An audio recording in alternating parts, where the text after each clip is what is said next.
February 2nd is Groundhog Day, a day in which the hopes of a frostbitten culture rest on one measly rodent and the reaction he has to his shadow. But to make the occasion all the more meaningful, DNTO is treating Groundhog Day as a metaphor for a figure equally petrified of his shadow. We're talking about icons of fatherhood.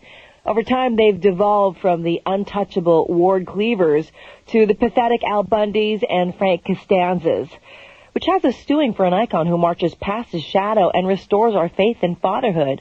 Well, after seeing Bill Murray in The Life Aquatic with Steve Zissou, film critic Sean Springer thinks that icon has finally arrived.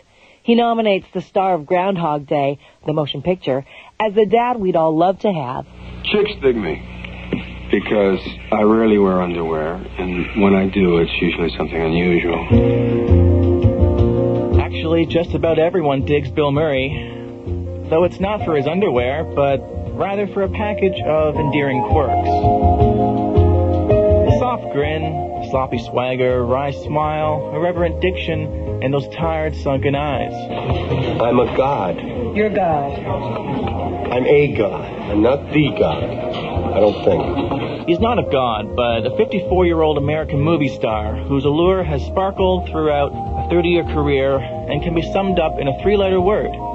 Dad. That's me.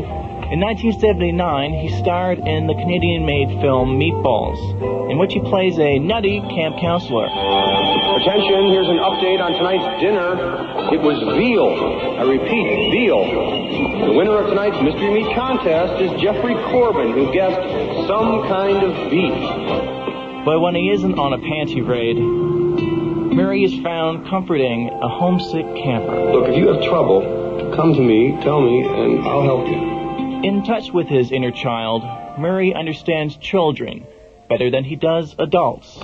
Golly, I want kids, lots of kids. I want to adopt, I want to have my own kids, I want to have foster kids.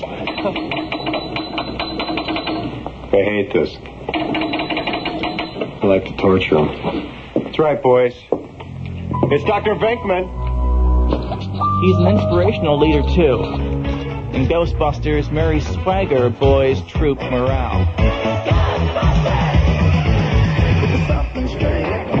We came, we saw, we kicked its ass. Did you see it? But these aren't the most critical qualities in a father. For it's only the best parents who give even the most hopeless son or daughter that thing we all crave, approval. Gosh, you're an upbeat lady. Murray hands out approval like it's Halloween candy, which enables him to transform a downtrodden cast of bozos into a productive cast of bozos.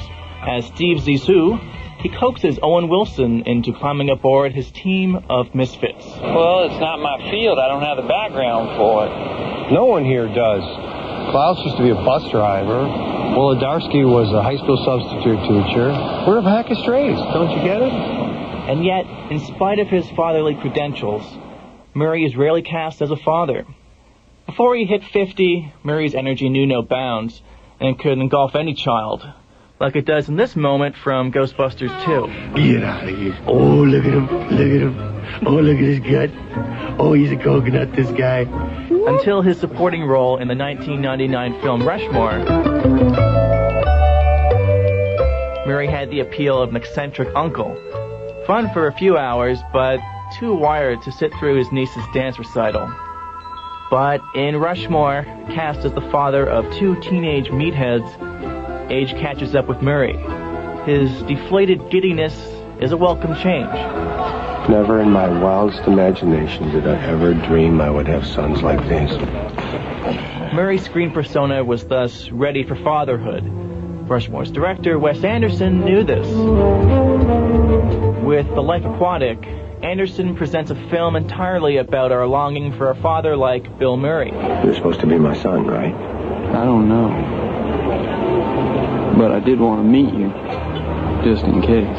Owen Wilson plays Ned Plimpton, a polite young man who assumes he's the product of an affair between his mother and Zissou. Would it be possible for me to address you as Dad at this scene? Ned Plimpton is us.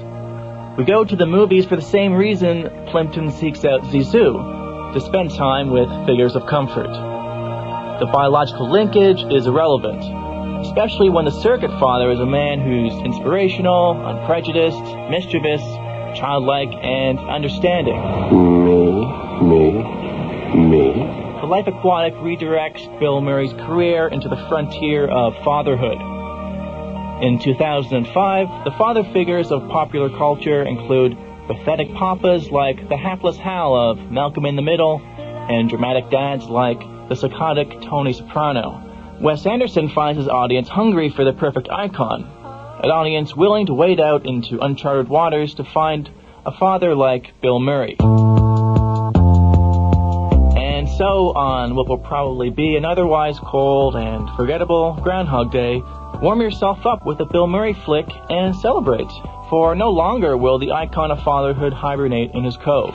That's exactly what makes me so special. The figure known as Bill Murray will muster up the courage to sally past the shadow cast by fatherhood's demise and rekindle optimism in what it means to be a dad.